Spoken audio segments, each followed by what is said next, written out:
نیکیاں گناہوں کو مٹاتی ہیں لیکن گناہ نیکیوں کو ختم نہیں کرتے. ایک بندہ نماز پڑھتا ہے, نماز پڑھ کے باہر نکلتا ہے, سڑک پہ جا کے جھوٹ بول دیتا ہے, تو یہ جھوٹ بولنا اس کی نماز والی نیکی کو ختم کر دے گا؟ نہیں کرے. جھوٹ کا الگ گناہ ہوگا اور گناہ نماز کا الگ ثواب. ہماری فقہ میں یہ جو فقہ حنفی میں مسافر کی جو نماز ہے, مسافر کی, اس میں ایک مسئلہ آتا ہے. وہ سارا کیا نا, بھئی اتنی نماز پڑھنی ہے, اتنا سفر ہو, پھر 2 رکعتیں پڑھنی ہیں, تو آخر میں آ کے کہا کہ نیکی کرنے والا اور گناہگار اس حکم میں برابر ہیں. تو ان کک بھی سمجھ نہیں ہے, نہیں نا. ایک بندہ تو سفر کے لیے جا رہا ہے, سفر کے لیے جا رہا ہے, تو قصر نماز پڑھے گا, قصر کرے گا. اور ایک آدمی تبلیغ کے لیے جا رہا ہے, تو وہ کیا پڑھے گا؟ قصر پڑھے گا. ایک آدمی فیصلہ آباد جا رہا ہے چوری کرنے, کہ میں وہاں جا کے چوری کروں گا, تو وہ تو نماز پوری پڑھے گا نا,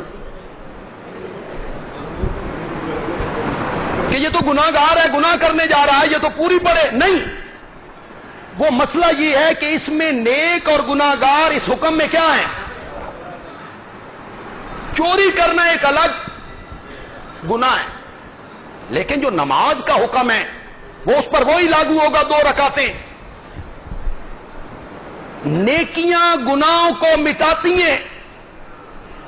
اب میں آیا ہوں اپنے اصل موضوع پر, لیکن آپ کی توجہ چاہوں گا. نیکیاں گناہوں کو مٹا دیتی ہیں, لیکن گناہ, کوئی گناہ نیکیوں کو نہیں مٹاتا. صرف ایک گناہ ہے,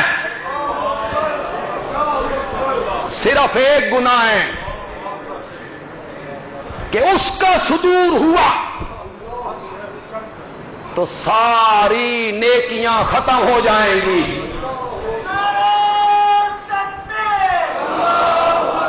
اور مزے کی بات یہ ہے کہ نیکیاں ہر گناہ کو مٹاتی ہیں,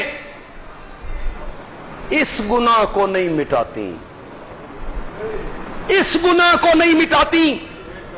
اور یہ گناہ ساری نیکیوں کو برباد کر دیتا ہے, برباد کر دیتا ہے. اور وہ گناہ ہے الشرک باللہ, اللہ کے ساتھ کیا کرنا؟ زور سے بولو, زور سے بولو. شرک,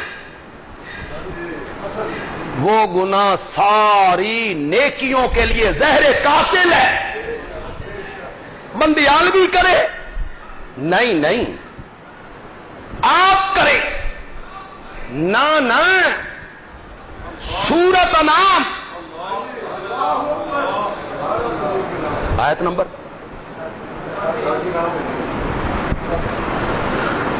اللہ اکبر, اللہ اکبر.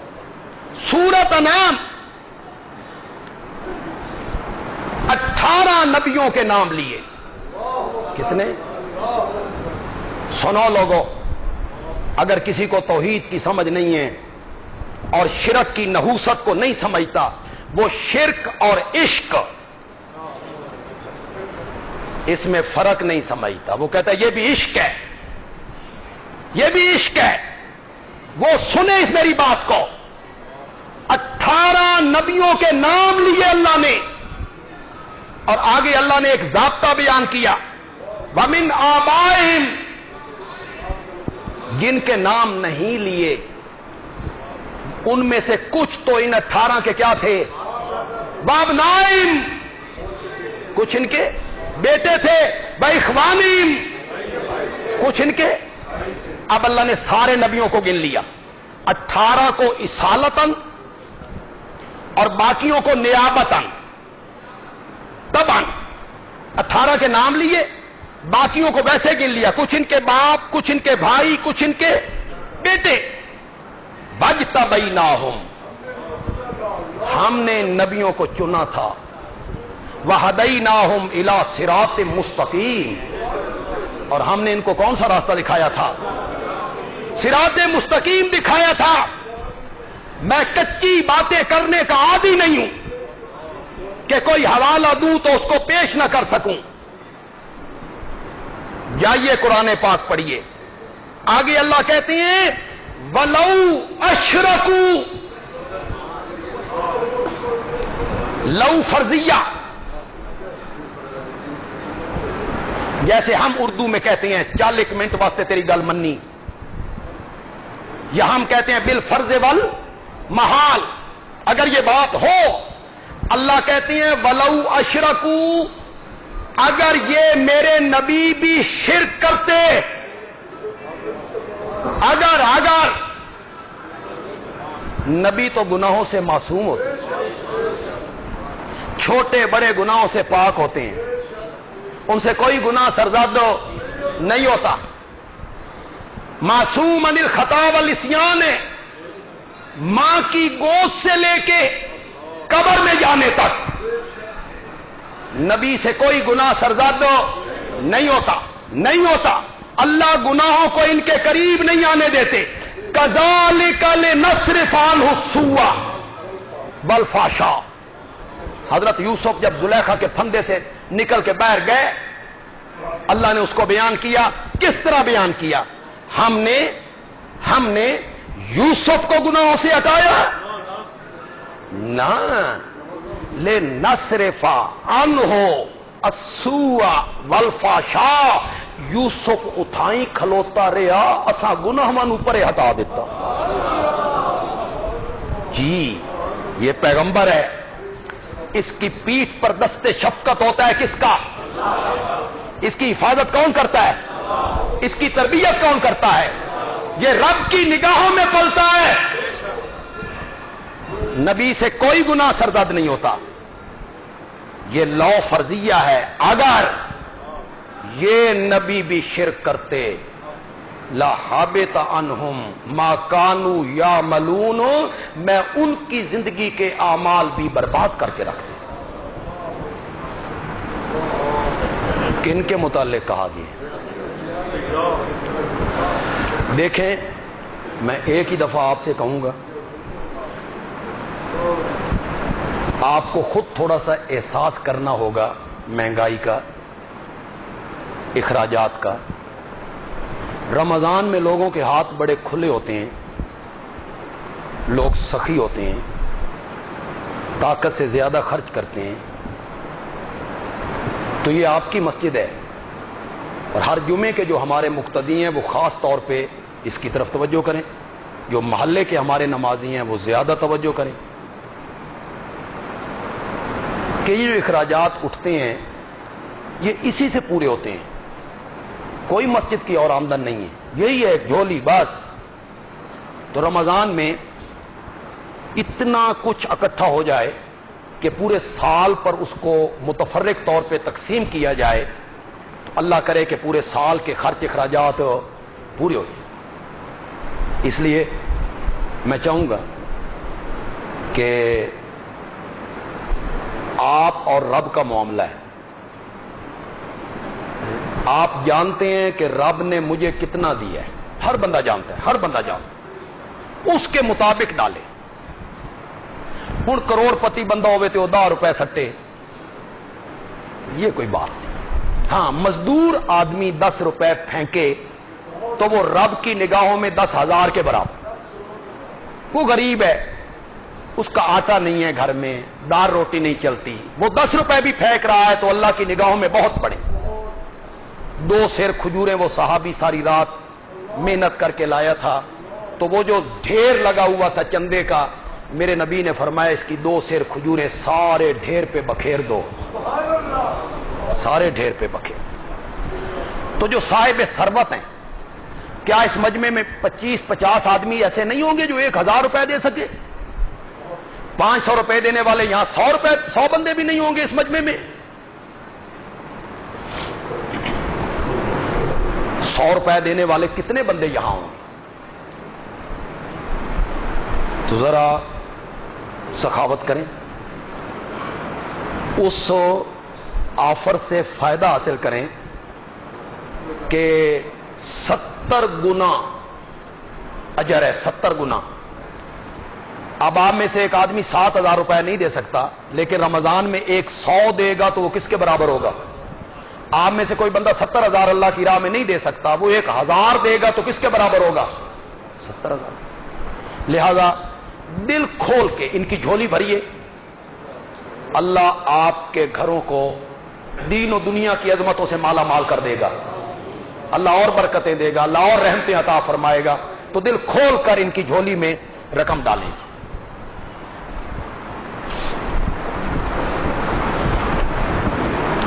میں ابھی ایک بات کہہ دوں،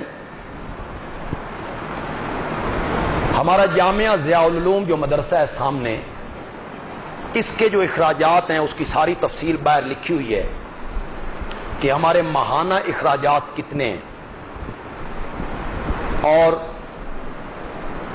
کہیں سے سرگودا سے باہر الا ماشاء اللہ کوئی چند جگہ ہوں گی جو ہمارے معاون ہیں، دوست ہیں، عزیز ہیں، وہ تعاون کرتے ہوں، ورنہ سارا خرچ اخراجات اللہ کے فضل و کرم سے سرگودا کے مخیر اور مواحد حضرات پورا کر رہے ہیں، اللہ کے فضل و کرم سے، اللہ کے فضل و کرم سے۔ ورنہ تو آپ دکانوں پہ بیٹھتے ہیں، آپ دیکھیں گے تھیلے ہاتھ میں، رسید بکیں ہیں، کوئی مظفر گڑھ سے آیا ہے، کوئی ڈیرہ غازی خان سے آیا ہے، کوئی لورا لائی سے آیا ہے، کوئی وہاں سے آیا ہے، اللہ ماشاء اللہ وہ اکثر مدرسے تھیلے کے اندر ہی ہوتے ہیں، وہ تھیلے میں ہی ہوتا ہے مدرسہ۔ آپ ان کو کسی کو 50، کسی کو 100، کسی کو 200 آپ دے کے ضائع کرتے رہتے ہیں۔ ایسی جگہ پہ دیں جہاں آپ کو پتہ ہے کہ یہاں کام ہو رہا ہے۔ اب یہاں دورہ تفسیر القرآن شروع ہے، 140 کے قریب طالب علم ہیں، ان 140 آدمیوں کا کھانا پک رہا ہے صبح اور شام۔ میں نے آپ کو پچھلے جمعے پہ کہا تھا بھئی اگر افطاری کروانی ہے نا تو ان طالب علموں کی افطاری کرواؤ، تمہارا مال نیک لوگ کھائیں، نیک لوگ کھائیں، اور وہ افطاری کریں جنہوں نے روزہ رکھا، اور جو سارا دن قرآن پڑھتے ہیں، قرآن کی تفسیر پڑھتے ہیں، اس کے لیے آپ الگ تعاون کریں گے، مجھے ملیں گے۔ افطاری کے لیے آپ جو کچھ دینا چاہیں کہ یہ ہماری طرف سے افطاری میں ڈالیں، ان طلباء کی افطاری ہو۔ تو آپ زکوٰۃ کی جو رقم ہے، جو ہمارے مواعظ ساتھی ہیں، ہمارے جمعے کے مقتدی ہیں، زکوٰۃ کی رقم، فطرانہ کی رقم، وہ آپ جامعہ ضیاء العلوم میں جمع کرائیں گے۔ ہمارا بندہ وہاں گیٹ پہ بیٹھا ہوتا ہے، سارا دن ہوتا ہے، کسی نماز کے ٹائم جمع کروا دیں، جمعے کے دن آئیں، آتے ہوئے جمع کروا دیں، تو آپ جامعہ ضیاء العلوم کو اپنی زکوٰۃ اور فطرانے میں یاد رکھیں گے۔ ہاں جی، کیا کہا جی؟ وَلَوْ أَشْرَكُوا لَحَبِطَ عَنْهُمْ مَا كَانُوا يَعْمَلُونَ۔ یہ کس سے کہا جا رہا ہے؟ زور سے بولو، زور سے بولو۔ یہ بالکل وہی ہے جو ہم پنجابی میں ایک مقولہ بولتے ہیں، آنکھاں دھینو تے سناوا۔ کہا نبیوں سے گیا ہے جن سے معمولی گناہ بھی نہیں ہوتا، سمجھایا کس کو جا رہا ہے؟ تم کس بات کی مولی ہو کہ تم شرک کا ارتکاب کرو اور تمہارے اعمال درجہ قبولیت پائیں؟ نہیں۔ آئیے ایک اور جگہ آپ کو دکھاؤں تو آپ کے پاؤں تلے سے زمین نکل جائے، تمہارے جسم کے رونگٹے کھڑے ہو جائیں۔ یہ سورۃ زمر ہے، سورۃ زمر 23ویں پارے میں شروع ہوئی، 24ویں پارے میں جا کے ختم ہوئی۔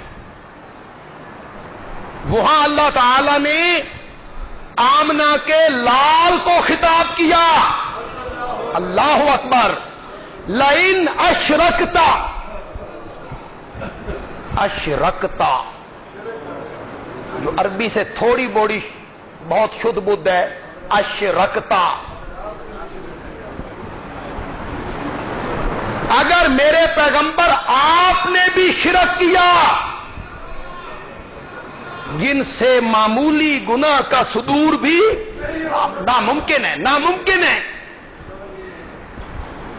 جس کی تربیت رب کی نگاہوں میں ہوئی، رب کی نگاہوں میں ہوئی، معمولی گناہ بھی ان سے سرزاد نہیں ہوتا۔ لئن اشرکتا، میرے پیغمبر اگر آپ نے بھی شرک کا ارتکاب کیا نا، لَيَحْبَطَنَّ أَعْمَالُكَ، آپ کے عمل بھی برباد ہو جائیں گے، وَلَتَكُونَنَّ مِنَ الْخَاسِرِينَ۔ کیسے مانا کروں، کیسے میری زبان ساتھ دے؟ وَلَتَكُونَنَّ، اور اس وقت تو بھی ہو جائے گا من الخاسرین۔ کس کو کہا جا رہا ہے؟ بولو بولو، کس کو کہا جا رہا ہے؟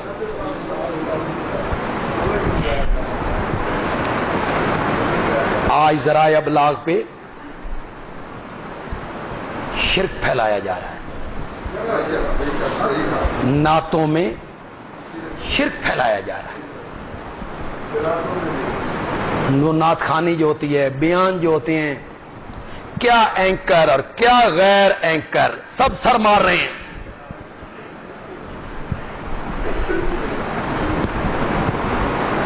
رات ایک نعت لگی ہوئی تھی اور اینکر بھی سر مار رہا ہے، وہ پڑھ رہے ہیں کہ نبی پاک پورے جہان کے حالات کو جانتے ہیں، جو انہیں پکارتا ہے انہیں پتہ ہوتا ہے، وہ جانتے ہیں، پورے حالات کو وہ جانتے ہیں۔ بندیال بھی پوچھنا چاہتا ہے،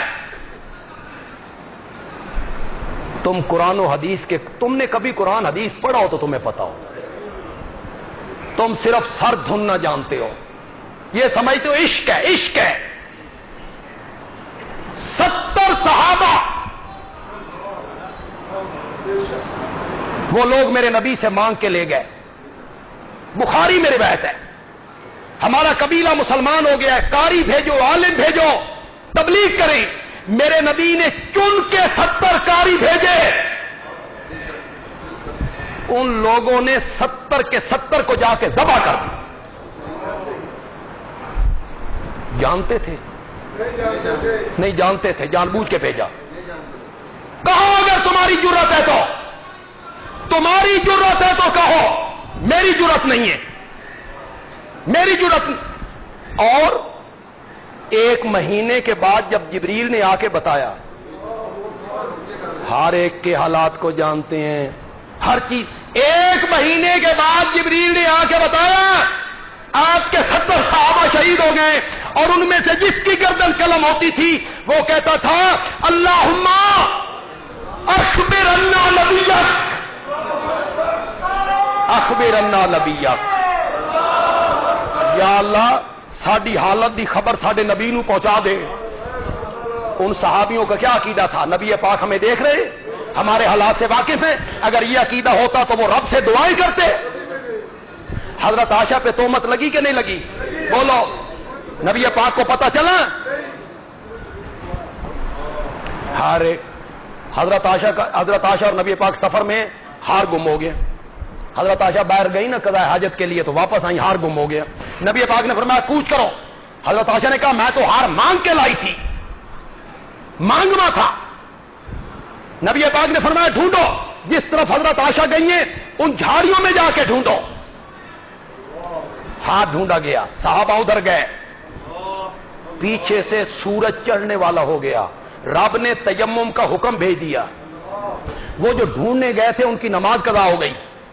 تم نے کبھی حدیث پڑھی ہو تو تمہیں پتا چلے۔ ہار نہیں ملا، ہار نہیں ملا، سب ڈھونڈ رہے ہیں، سب ڈھونڈ رہے ہیں، سب ڈھونڈ رہے ہیں۔ میری ماں کہتی ہیں، نبی پاک نے فرمایا پھر چلو، ہار تو ملتا نہیں۔ جب میرا اونٹ اٹھایا گیا تو ہار اونٹ کے نیچے پڑا ہوا، تم نے کبھی یہ حدیثیں پڑھی ہو تو تمہیں پتا ہو. تم نے کبھی یہ حدیثیں پڑھی ہو تو تمہیں پتا چلے. ہر ایک کے حالات کو جاننا. وَهُوَ بِكُلِّ شَيْءٍ عَلِيمٌ کس کی صفت ہے؟ کون کہتا ہے؟ ان اللہ علیم بذات الصدور کس کی صفت ہے؟ یہ اللہ کی صفات ہے. یہ قرآن کہہ رہا ہے. کوئی ایک واقعہ ہے بھری پڑی ہیں. نبی پاک کو بھوک محسوس ہوئی, حضرت سعد کے دروازے پہ گئے, دروازے کے باہر کھڑے ہو کر السلام علیکم یا اہل سعد. حضرت سعد گھر میں انہوں نے سن لیا بھائی نبی پاک آئے نے, تو وہ دروازے کے اندر آئے. انہوں نے کہا وعلیکم السلام. فرمایا میں نے آہستہ کہا تاکہ نبی پاک میرے جواب کو سنے نہیں. آپ نے دوبارہ کہا السلام علیکم یا اہل سعد, سعد کے گھر والوں تم پر سلامتیاں. میں نے پھر کہا وعلیکم السلام. آپ نے تیسری بار کہا السلام علیکم یا اہل سعد. میں نے تیسری بار کہا وعلیکم السلام. آپ کی عادت مبارکہ تھی 3 مرتبہ سلام کرتے. گھر سے جواب آتا تو ٹھیک, جواب نہ آتا تو آپ واپس چلے جاتے. 8:30 نہیں بیل تے ہاتھ رکھو تو جب تک سڑ نہ جائے وہ ہاتھ اتنے ہی رکھو. یہ کوئی طریقہ نہیں, یہ مہذب طریقہ نہیں. 3 دفعہ اجازت طلب کرو, جواب آئے تو ٹھیک, نہ آئے تو ناراض بھی نہ ہو, واپس چلے جاؤ. نبی پاک جو واپس پلٹے نا, حضرت سعد نے دروازہ کھولا, پیچھے سے آ کے لپٹ گئے.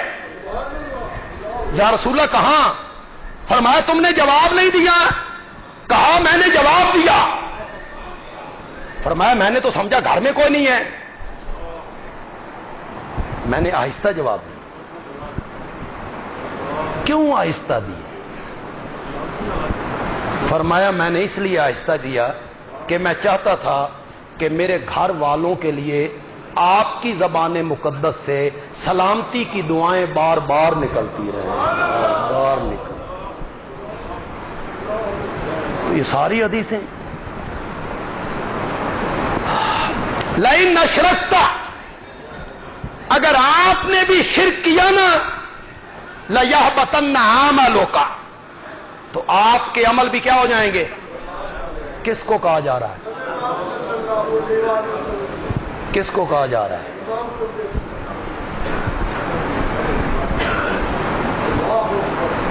ذرا احساس تو کرو, دیکھو تو صحیح کس کو کہا جا رہا ہے. آپ اور میں کون ہیں؟ آپ اور میں کون ہیں؟ یہ کہا جا رہا ہے اس کو جو زمین پہ بیٹھ کے چہرہ آسمان کی طرف کرتا ہے تو رب قبلے تبدیل کر کے رکھ دیتا ہے. یہ کہا جا رہا ہے اس کو, یہ کہا جا رہا ہے اس کو جو اپنے قدم کسی زمین پہ ٹکاتا ہے تو رب اس زمین کی قسمیں اٹھانے لگ جاتا ہے. میں کس طرح اس نبی کی عظمت کو بیان کروں؟ میرے پاس خدا کی قسم الفاظ نہیں ہیں, ورنہ ان پر ایک ایک تقریر کی جا سکتی ہے. کہا جا رہا ہے اس کو, ہے آپ کی توجہ, سمجھیں گے. اور اگر آپ کو سمجھ آ گئی اور نبی پاک سے آپ کی واقعی محبت ہے اور یقیناً ہے تو پھر آپ سبحان اللہ کہیں گے. کہا جا رہا ہے اس کو جو اتنا عظیم ہے کہ جس قبرستان میں کھڑے ہو کر دعا کے لیے ہاتھ اٹھاتا ہے, رب اس پورے قبرستان کو جنت البقیع بنا کے رکھ دیتا ہے. جنت البقیع بنا کے رکھ دیتا ہے. یہ کوئی معمولی شخصیت ہے, یہ کوئی معمولی ہستی ہے جس کے متعلق رب یہ کہہ رہے ہیں کہ اگر آپ نے بھی شرک کیا تو میں آپ کے اعمال بھی برباد کر دوں گا. یہ کہا جا رہا ہے اس کو. پھر ایک دفعہ کہنا چاہتا ہوں, آپ سب کو نبی پاک سے محبت ہے، اور جس بندے کو نبی پاک سے ساری کائنات سے بڑھ کے محبت نہیں، وہ مومن نہیں ہے، وہ مومن نہیں ہے۔ ہر بندے کے دل میں، نمازی ہے، بے نماز ہے، داڑھی والا ہے، داڑھی منڈا ہے، اس کے دل میں نبی پاک کی محبت کا چراغ روشن ہے، روشن ہے۔ یہ کہا جا رہا ہے اس کو، یہ کہا جا رہا ہے اس کو جو اپنے گھر کی کھڑکی سے نکلتا ہے اور منبر کی طرف بڑھتا ہے تو جس راستے پر چل کر آتا ہے رب اس راستے کو ریاض الجنہ بنا کے رکھ دیتا ہے۔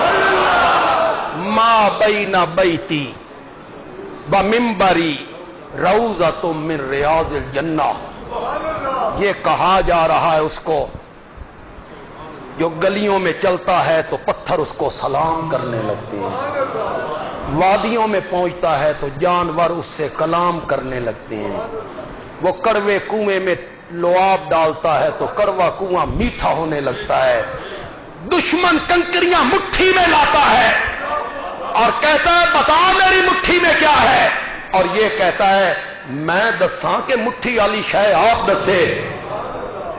کنکریاں کلمہ پڑھنے لگ جاتی ہیں۔ آخری جملہ کہنے لگا ہوں کہ صحابہ کی عظمت کو بھی تھوڑا سا میں نے توحید بھی بیان کی اور نبی پاک کی عظمت بھی، تھوڑی سی صحابہ کی بات کرنا چاہتا ہوں۔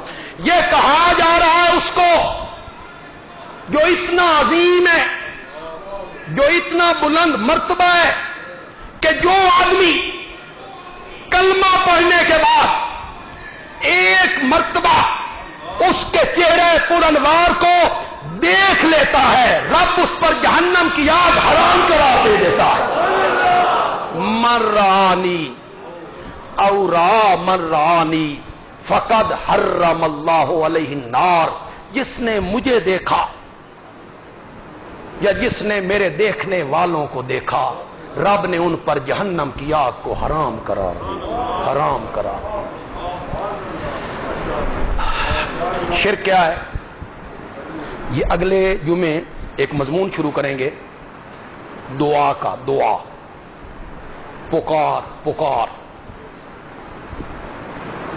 آغاز کریں گے اگلے جمعے، 3 جمعے میں اس کو انشاءاللہ اختتام تک پہنچا دیں گے۔ اس کے ضمن میں ہی سب کچھ آ جائے گا کہ شرک کیا ہے۔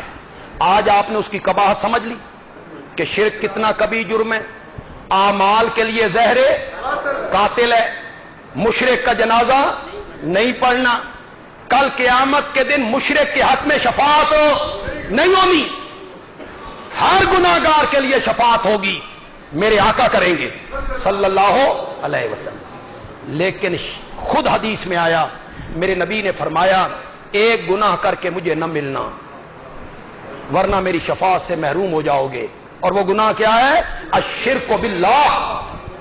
اے لوگو، او موحدو، اگر تم شرک سے بچتے ہو اور بچ گئے ہو، تمہارے جسم پہ اگنے والے ایک ایک بال کو زبان مل جائے، تم رب کی اس نعمت کا شکر ادا نہیں کر سکتے ہو، خدا کی قسم نہیں کر سکتے ہو۔ یہ اتنی بڑی دولت ہے۔ حضرت یوسف نے کہا تھا ما کان لنا ان نشرک باللہ من شیء ذالک من فضل اللہ۔ یہ کس کا فضل ہے؟ اگر بچ گئے ہو تو تمہیں ایک حدیث سنانے لگا ہوں، لیکن یہ حدیث سن کے گناہوں پہ دلیر نہیں ہونا۔ اگر یہ حدیث سن کے گناہوں پہ دلیر ہو جاؤ گے تو پھر تم جیسا بے غیرت کوئی نہیں۔ میں نے بڑا سخت جملہ بول دیا ہے میں نے۔ اگر نبی پاک کی یہ بات سن کے کوئی بندہ گناہوں پہ دلیر ہوتا ہے نا تو اس نے نبی پاک کے حدیث کے مفہوم کو سمجھا ہی نہیں۔ دلیر نہیں ہونا۔ میرے نبی نے فرمایا، ترمذی میں آیا، میرے نبی نے کہا کہ رب کہتا ہے۔ کون کہتا ہے؟ حدیث قدسی ہے۔ میرے نبی نے فرمایا رب کہتا ہے اے میرے بندے، اگر مرنے کے بعد تو میرے پاس آئے کہ تیرے گناہ زمین پہ رکھے جائیں تو آسمان تک چلے جائیں، مشرق و مغرب، شمال و جنوب تیرے گناہوں سے بھر جائے، ہے کوئی اتنا گناہگار؟ کسی نے کرنے اتنے گناہ؟ کہ پوری کائنات کی فضا گناہوں سے بھر جائے. اللہ کہتی ہیں بشرطے کہ تیرے گناہوں میں شرک والا گناہ نہ ہو. مجھے اپنی ذات کی قسم ہے میں تیرے گناہوں کو نیکیوں میں بدل کے رکھ دوں گا. یہ کوئی معمولی مسئلہ نہیں ہے. میں تیرے گناہوں کو نیکیوں میں تبدیل کر کے رکھ دوں گا. شرک اتنا بڑا گناہ ہے تو کوشش کرنی ہے کہ زندگی میں کبھی شرک کا ارتکاب نہ ہو. ہمارا رسالہ ضیاء توحید